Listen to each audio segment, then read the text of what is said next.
So I usually make it a habit on national holidays and various Hallmark holidays um, to not particularly address the holiday unless it's a Christian holiday. Unless I feel some pressing need uh, to bring it up. And this day, I am not alone among clergy. I might be the only one you're hearing admit this, but I promise I'm not alone. Looking and seeing that the 4th of July happened to fall on a Sunday filled pastors all over the United States with dread. I was among them, but not the only one, I promise. I was like, usually I might mention it in passing, but we have rearranged the schedule of our day to make it so that people that have family to be with and things to do will be able to do that in a timely fashion. And so I feel like I have to talk about it somewhat. And so a lot of you have known me since my time in school really reshaped me. My time in undergrad and in seminary preparing for ministry really reshaped my identity in a way that I sort of see Christian history as my history. And I've worked very hard to make sure that my allegiance to God and to the church comes before any other allegiances. That said, I've told you guys that I'm really into musicals before. That's come up. We all know that. Does anyone who is not Steph know what my favorite musical is?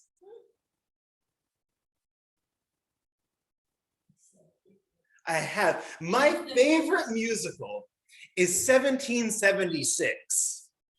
That is the musical about pretty much John Adams leading up to the writing of the Declaration of Independence. I say 1776 is my favorite musical, but I feel like you're not understanding me. So I'm going to clarify.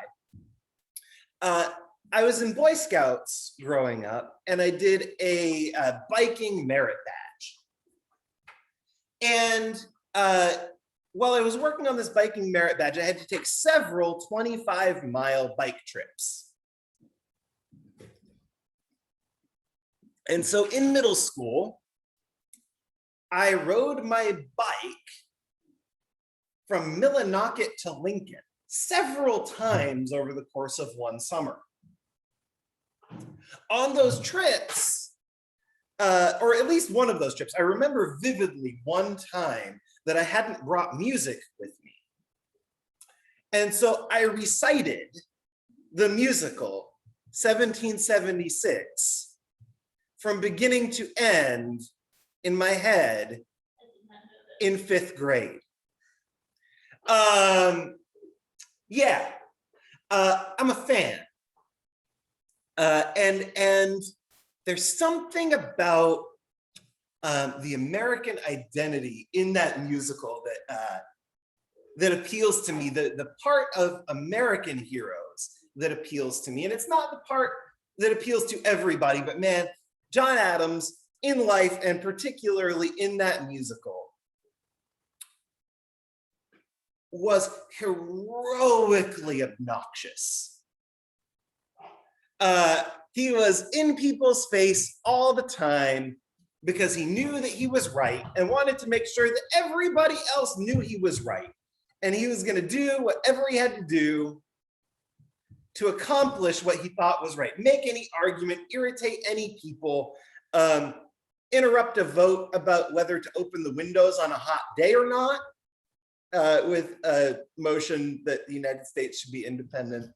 That was this guy.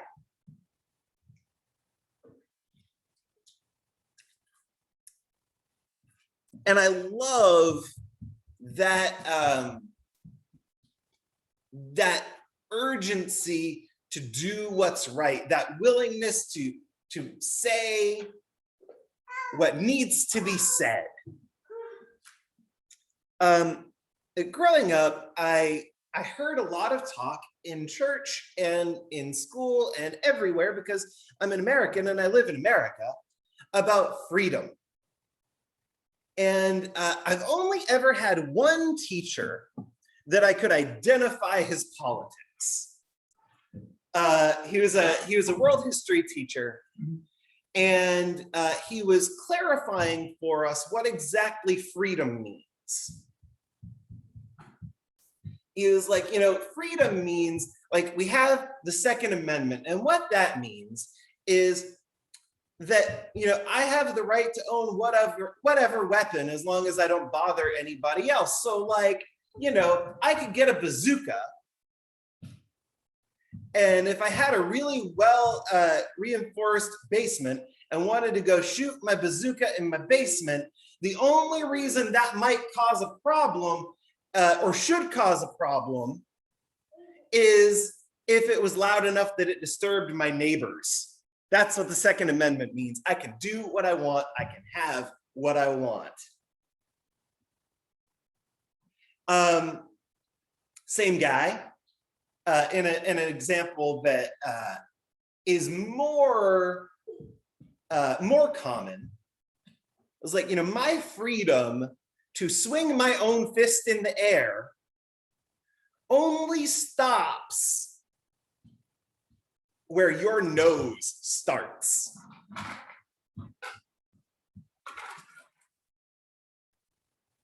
Freedom, the ability to just do what you want and let other people do what they want. And we all just do whatever we want, and it's great. I want to read you a story. Our text for today is Matthew 18, starting at verse 21.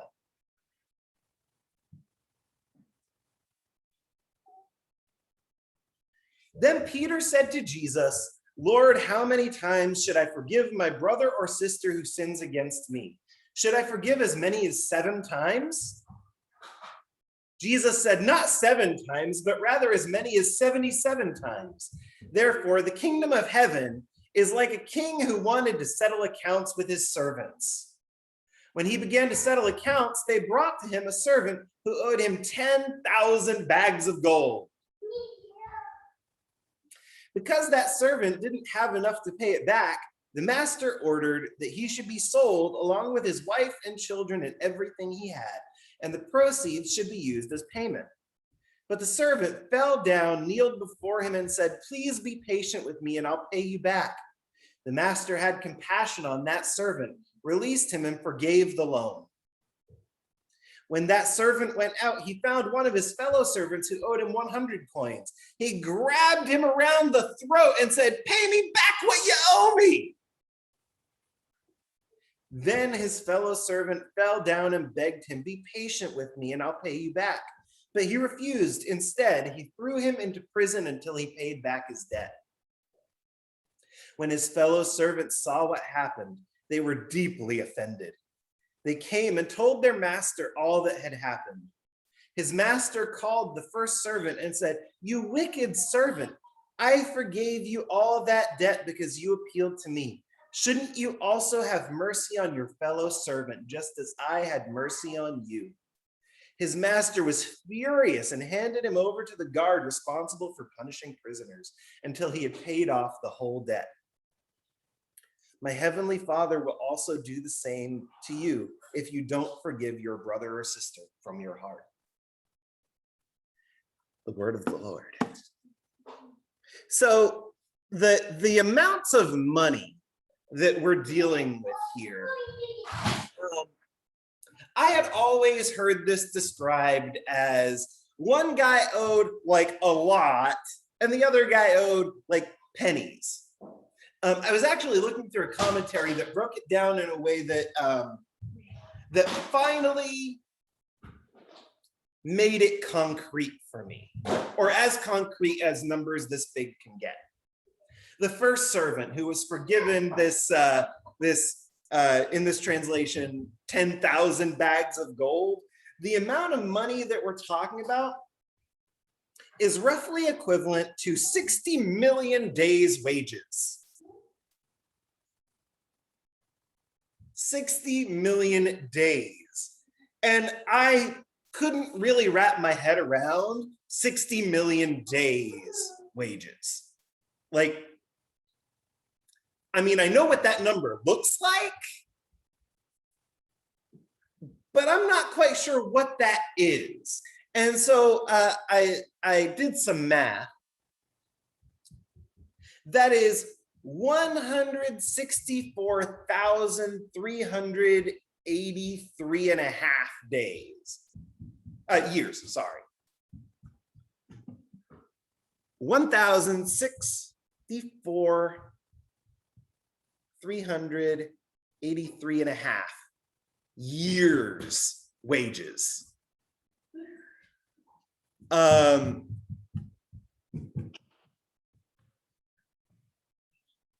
is a mind-boggling amount of time and money. That is more than any human could reasonably expect to ever pay back. The smaller amount was not as small as I had thought. It was about 100 days' wages. So like 3 months and 10 days. Not a small amount of money.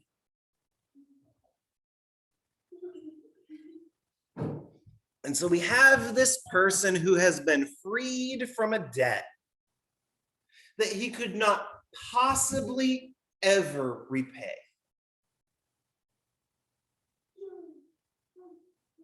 And the king, hearing this guy ask, says, you know what? That's beyond what you could ever possibly repay. And no matter what I tried to do, you're free to go.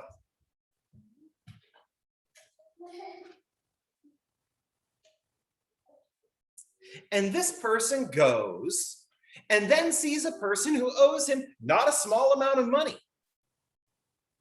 I mean, small compared to 164,000 something years, but 3 months and 10 days wages is not nothing. And he does a reasonable thing. He does a thing that he has a right to do.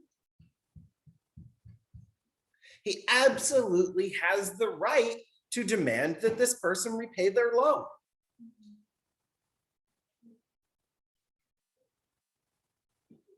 That is a thing he is free to do. To look out for himself, to take care of his own interests, to handle his business.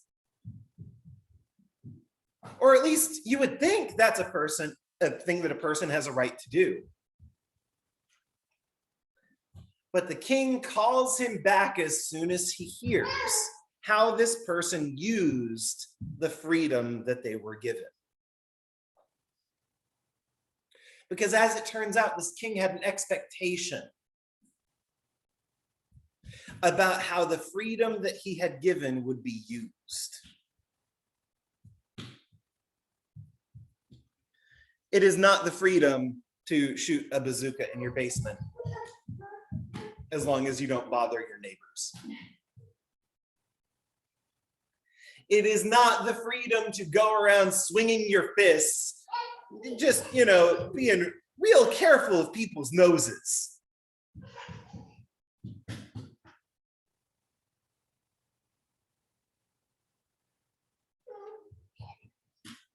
It's not the freedom, as I've heard some people complain about. During the pandemic, there were some laws that were changed, basically making it so that if you owned rental properties, you couldn't kick people that were fired during the pandemic out of their house. You couldn't make people homeless.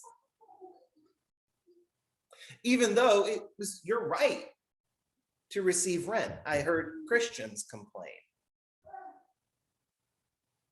that they didn't have the right to kick people out in the middle of a pandemic. Now, I understand that that puts people in a hard spot, but we have been set free for a reason, guys. And the reason that we've been set free is not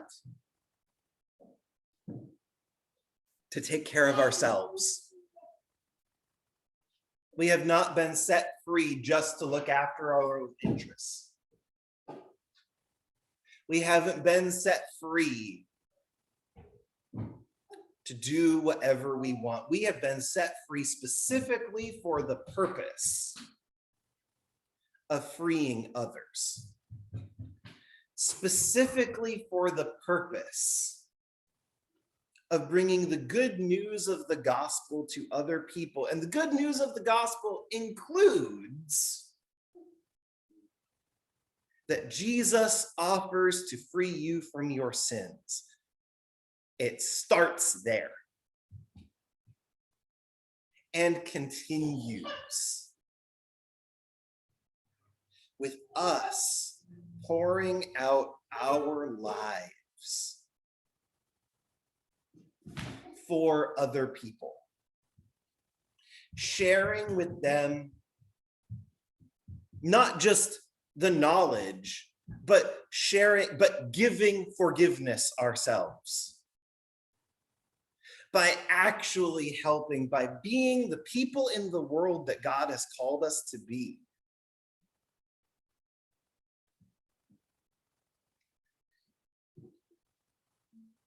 And so, whatever you do today, wherever you go, unless you sit in a dark room by yourself, you are going to hear the word freedom a lot today.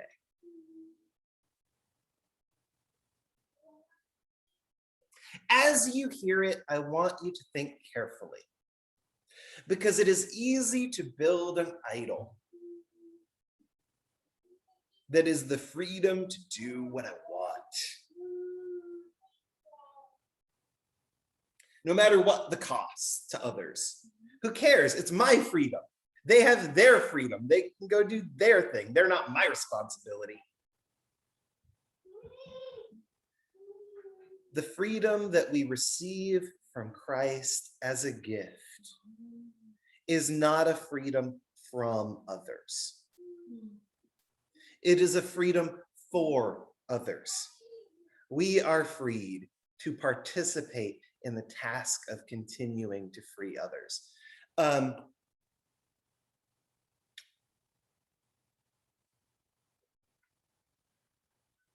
As we receive our offering today and take some time to pray and respond, we're going to listen to a song. The song, for those of you that are watching the video, is Your Peace Will Make Us One by Audrey Assad. You'll recognize the music. It is a tune that has a long history. It started as a song that was sung at revivals by abolitionists. The song was John Brown's Body, which is a grim song if you've never heard it. It is about a guy named John Brown who, during the fighting over whether Kansas would be a slave state or a free state prior to the Civil War, there had been an attack by pro-slavery forces, and in response, John Brown and 5 other guys broke into an army installation and stole some weapons and went and attacked some slaveholders in Kansas. And he was put on trial and killed. And the abolitionists wrote this song that went, John Brown's body lies moldering in the grave. John Brown's body lies moldering in the grave. John Brown's body lies moldering in the grave. His soul is marching on.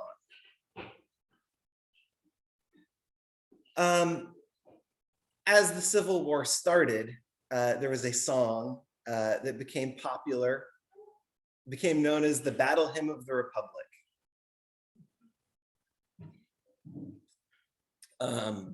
It turned what had been a recruiting song into a more explicit song about the good thing that God is doing, setting people free. Continuing the tradition of this song, Audrey Assad rewrote the words again to talk about how exactly it is that God is acting in the world to bring peace and justice. And so in a moment, we're going to pray together, and then we're going to sing that song together. For those of you that are joining us online, I'll post a video of the song below.